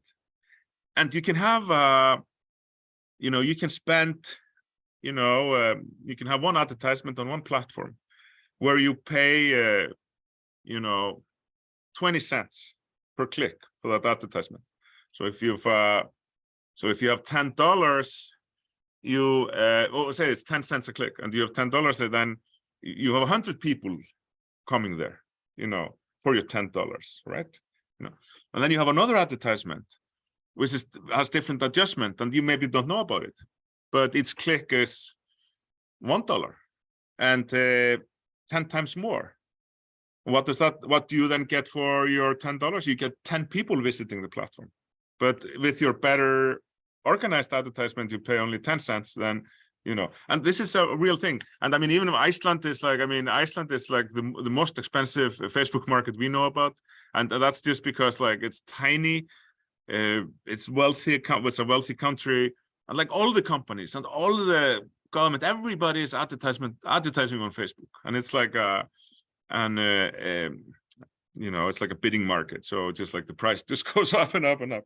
But there are many ways of accommodating this, and as I say, it's an important subject. So it's like you know, there's a whole 2.5 hours of discussion about this on Monday in the final workshop. And we'll talk about this in detail, like how the citizen attention model works, how, you know, you can have campaigns, but then with social media platforms like your priorities, where people can share their own ideas, where you get those feedback loops, where citizens are actually promoting the platform themselves, you know, but you always need to seed it with an attention. And a really important final point from us on sort of the whole picture of how those projects work is that in 2008, when we started, we, even if I've always been, well, you know, I'm mostly been a sort of a commercial entrepreneur, doing for-profit, like my internet companies were for-profit and so on, and I love the free market and all of that. But it was clear if we wanted to have an organization around democratic improvement that was about building up trust, that we needed to be non-profit. You know, the idea of a for-profit democratic innovation, you know, just not, you know, in our view, it's not the best path to go down, because there's a huge danger that the digital transformation of democracy will also mean the privatization of our democratic infrastructure. And at what point we can all see how big tech, how big companies, how much power they have already in our lives. What about if our digital transformation also means that the solutions and the platforms are going to be run by the big tech companies? They will have all the power. They will have the power to design those tools and platforms, and at what point is it then democracy anymore? And you know, trust. I mean, that's the key problem. Like, for example, you know, in Iceland, you know, for like 1,000 years, you know, we had probably 60–70% trust in the parliament, sort of probably on average, over 1,000 years.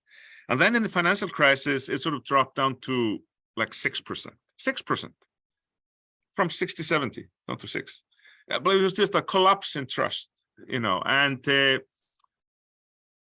not only in Iceland. I mean, it started before the financial crisis, but the financial crisis really was a difficult moment for democracy, because it sort of showed that the government, the politicians and the policymakers were, you know, portrayed, you know, in a light where they just didn't seem on top of it. And then afterwards it felt, you know, that the banks were being bailed out. And in the end, you know, it was the public that was paying the, you know, that was taking on the debts, where private institutions are happy to become as rich as they want, you know, privately. But then when the banks go bad, then we need to pick up the bill.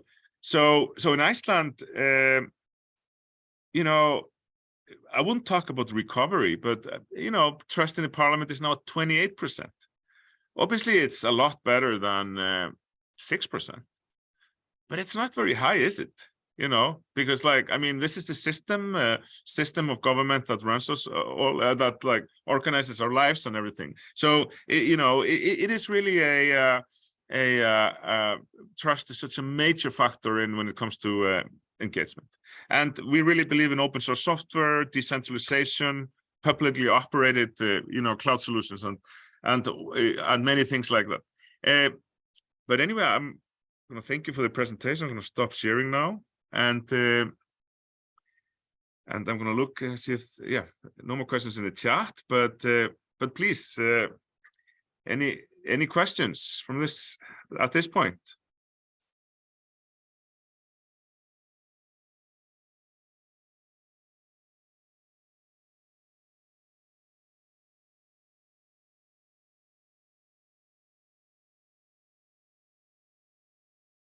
You can also ask a question on chat if you want. I'm happy to respond there.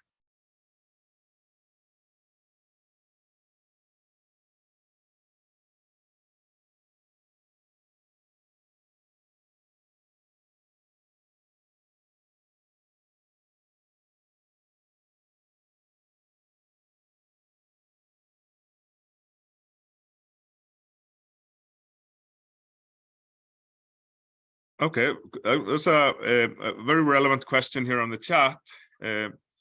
How did you start this initiative from a financial aspect, and how is your funding today? So, so when we started, we actually just started out as like a few individuals, like just to set up the first sort of test. But then we decided to, and just in our spare time, not even thinking about it becoming something. But then after a couple of months, you know, we decided that we wanted to be a non-profit organization, and from there, right away, we got a small grant from the Icelandic Parliament. I think it was like 10,000 euros, something like that. So not enough to just start the whole organization. And then for the first sort of 3, 4, 5 years, we paid ourselves very little salaries because we're just working on other projects. So it's a bit of a side project. But then we started to, get more grants, more paying projects, and so we've sort of started down the path of becoming sustainable in terms of having enough money to, pay everything and not having to rely so much on volunteer work. But we're not there yet. We are sort of, on the path. COVID impacted, as many civil society organizations, had and different, difficult sometimes impacts. And obviously now we have, we started with governments in austerity after the financial crisis. There was almost no money anywhere. So that was also one of the reasons why we, was sort of very much volunteer based for the first 2 years. But now there's back austerity at governments as well, inflation, all those issues. So it goes in those cycles. But we're still sort of, it's been, we've been very active in seeking out like smaller grants, for example, from EA funds. And from the EU, where we're working, for example, doing like a workshop like this, or we're helping a nonprofit, and we do a lot of project in Eastern Europe, and as a part of EA funds, for example. But we've also been almost continuously since 2013, we've been a part of larger EU projects, where we are like one partner out of 10, maybe. I'm sure, some of you will, know that, and those are great in many respects. They're also quite difficult sometimes, there's 10 partners, everybody wants to do their thing, but, that's life. Those projects are also good because they have helped us sort of create networks of organizations that we work with across Europe and across the world, really. So a long answer to the, question of, but we are still volunteer. I do still quite a bit of volunteer work, and so we're still not completely sort of sustainable, but that's fine. We're a nonprofit, and it's very rewarding in other ways, including like speaking to you guys. So it's good. So next question. So does your association deal with programming for lower levels, for example, the needs of college and schools? So if I understand the question correctly, then I mean, we've worked a lot with from many aspects with schools and with teachers associations and so on, where you can actually use the platform, Your Priorities platform, on many different, as I say, lower levels. For example, student unions, student groups using it, teachers using the platform for deliberation. We have like a high school in the UK which has been using the platform for engaging the students on issues of the food in the cafeteria. And this also has like a closed group of where the teachers are coming together to solve some issues. So those sort of engagement solutions can work on all those different levels, and they maybe if you're 2 people, you should probably just meet up. But if you're a larger group and you are solving even if you're only 10 people or 20 people, you can use those sort of solutions, to, if you need to solve a problem, if you need to come up with ideas, if you need to collect the best points for and against those ideas. So yeah, and we have a lot of experience with that. And I say our platform is free to use, and we will go through it in the workshop on Friday. But I'll put it here in the chat. So you have that. And maybe I'll share the screen again a little bit here. So that's our homepage. Oops. That's our homepage here, citizens.is.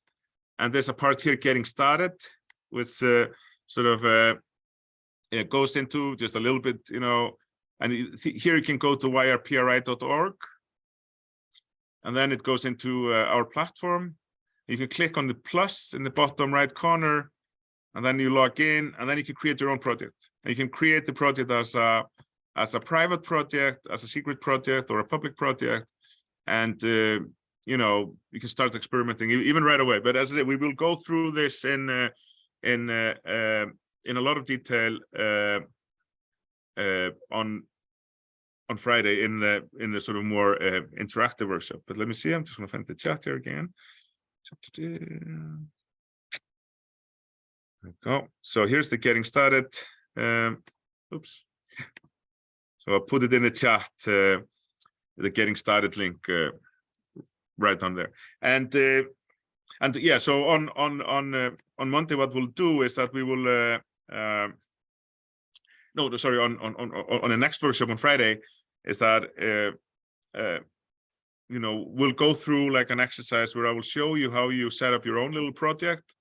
I have one example of a crowdsourcing idea for improving access for disabled people, for example. We could use that as an example project. And then I will show you how you create your own project on your priorities platform. And then I will change it into a QR code. And then you'll be able to just, you know, participate on your phones, aside from the video as well, to then come up with ideas, to test the debating system. Yeah, so it will be more of an interactive one, and I'm sure, you know, then we'll go into exactly the details of yeah, all the different options you can use and so on.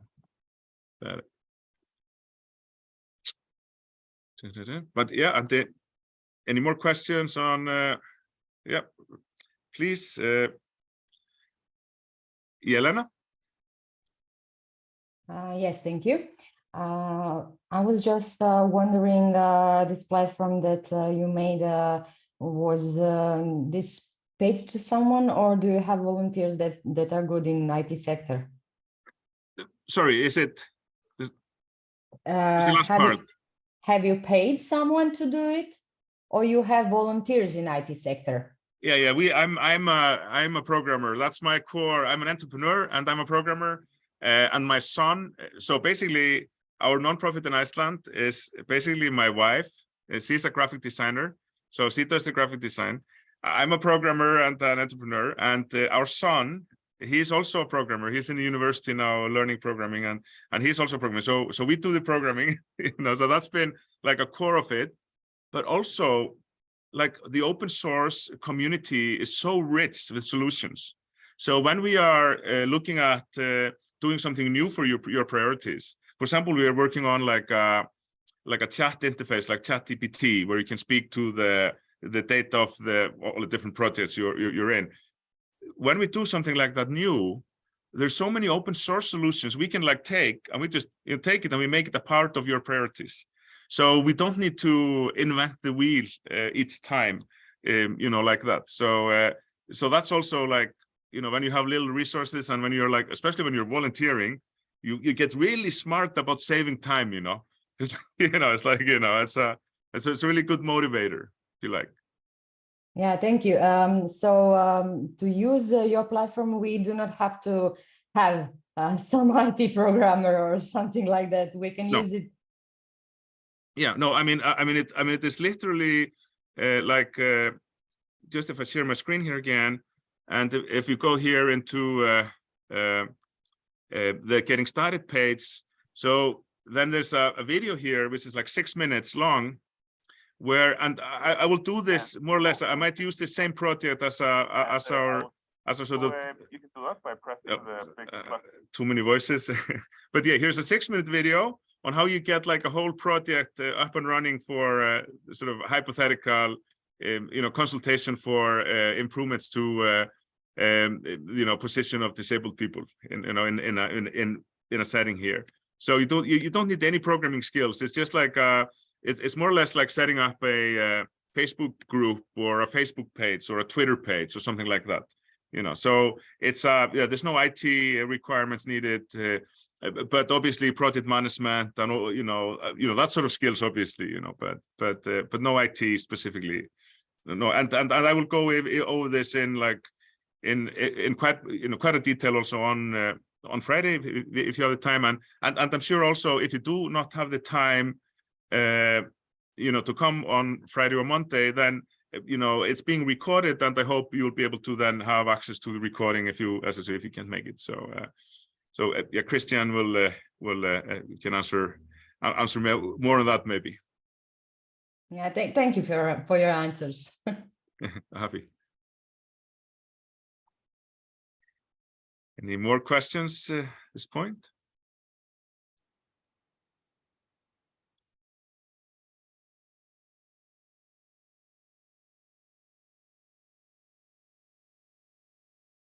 Yeah, what about the recordings, Christian? Will that be available? To yeah, we are recording all the sessions, and we will upload them to our YouTube channel after all 5 are completed, and then we will send you everybody who has registered will receive the links and also the presentations. Great. Yeah. Very good. But obviously, I hope to see as many of you as possible on both on Friday and on Monday. So yeah, I mean, I'm happy to answer more questions, but we've already been going for 2 hours and 12 minutes. Yeah, I'm also happy, that we finish here today. At least I don't have more presentations today, but yeah, and I say Friday will be much more hands-on and interactive. But please don't be shy. We still have plenty of time. I was thinking we would have each session like 2.5 hours at the most. So yeah, if you have any questions, please.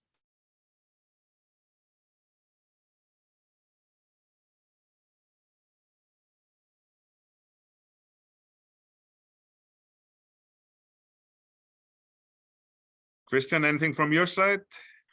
No, not currently. I think maybe we can wrap it up for today if there are no more questions. So thank you all for joining us today, and thank you, Robert. It was really interesting to see. I don't think many of us are familiar with your work, and I think the following 2 workshops will be even more interesting and useful for everybody. So see you on Friday at the same time, and hopefully in as a large number as possible. Thank you all for coming, and see you soon. Thank you, Bye. guys. Really enjoyed it. Take care. Bye.